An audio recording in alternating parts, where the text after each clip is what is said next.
the patriotic media.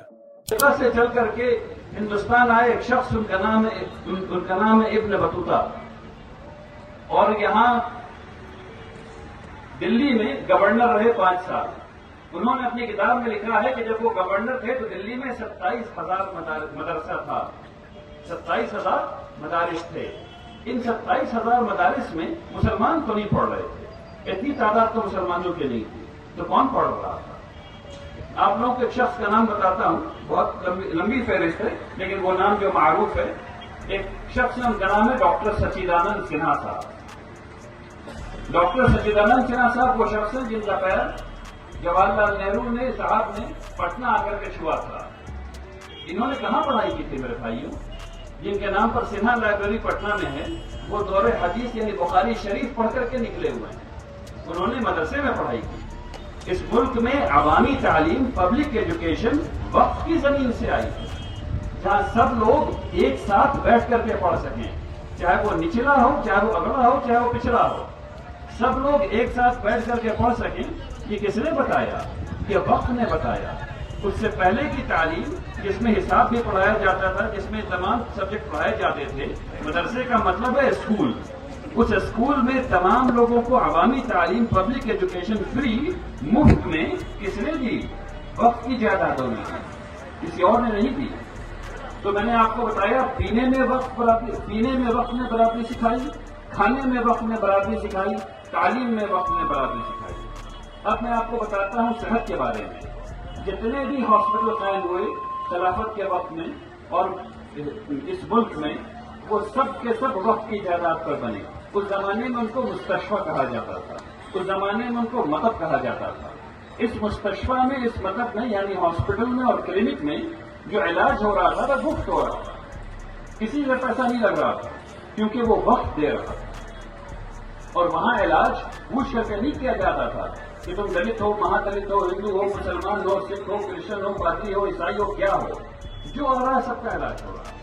تو آپ کے پینے میں، آپ کے کھانے میں، آپ کی تعلیم میں، آپ کی صحت میں۔ اور اس کے بعد سنیے، اگر کسی کو بھی تجارت کرنا ہے اور پیسے نہیں ہیں تو کسی اور کے پاس وہ جائیں گے، پیسہ ساہوکار کے پاس جائیں گے تو بیاج لگے گا، لیکن وقت کے پاس جائیں گے تو بیاج نہیں لگے گا۔ ایسے ادارے قائم تھے یہاں اس ملک میں جنہوں نے سکھایا کہ اگر کسی کو بھی وہ کرنا ہے، کیا کہتے ہیں اس کو، تجارت کرنی ہے، تو وہ سارے لوگ وقت سے جا کر کے پیسہ لے کر کے اپنی تجارت قائم کیا کرتے تھے۔ تو آپ کے پینے، آپ کے کھانے، آپ کے پڑھنے، آپ کی صحت اور آپ کی تجارت، یہ تمام چیز میں وقت آپ کی زندگی میں ایسے گھسا ہوا تھا اور فری۔ اب میں آپ کو بتاتا ہوں کہ آج کیا ہے۔ یہ تو ایک تاریخ کی بات ہے، آج کیا ہے؟ آج بھی 45,103 گاؤں ہیں اور صرف 136 نوٹیفائڈ شہر ہیں بہار میں۔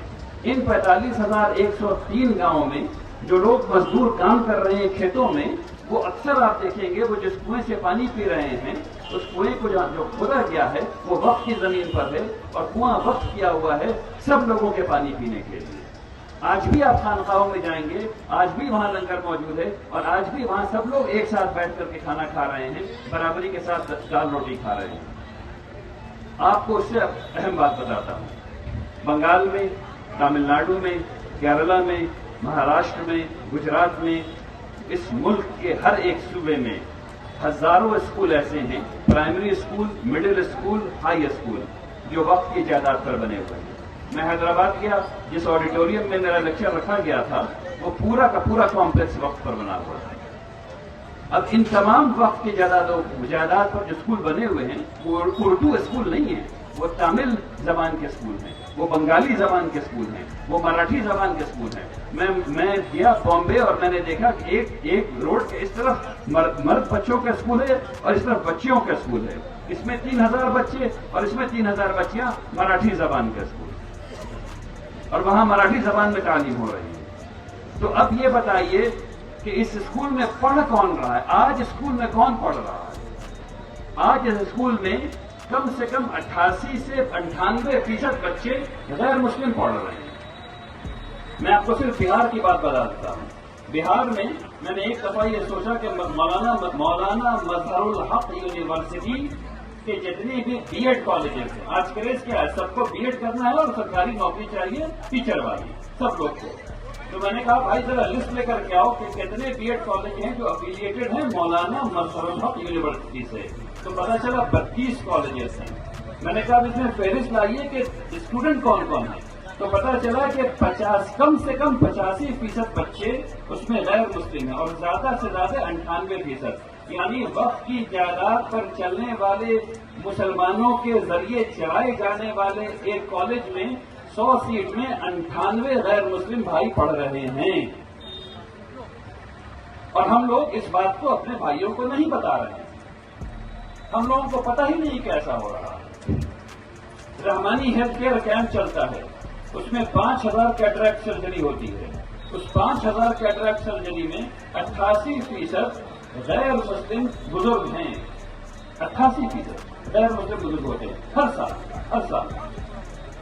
تو ابھی میں نے آپ کو اسکول کے بارے میں بتایا، میں نے آپ کو کالج کے بارے میں بتایا، بی ایڈ کالج کے بارے میں بتایا. ٹھیک ایسی ہی حالت ہزاروں کامرس کالجز ہیں، سائنس کالجز ہیں، یونیورسٹیز ہیں، میڈیکل یونیورسٹیز ہیں جو وقف کی جائیداد پر ہیں. یہ قانون آنے کے بعد تمام یہ جائیدادوں کو ختم ہو جانا ہے.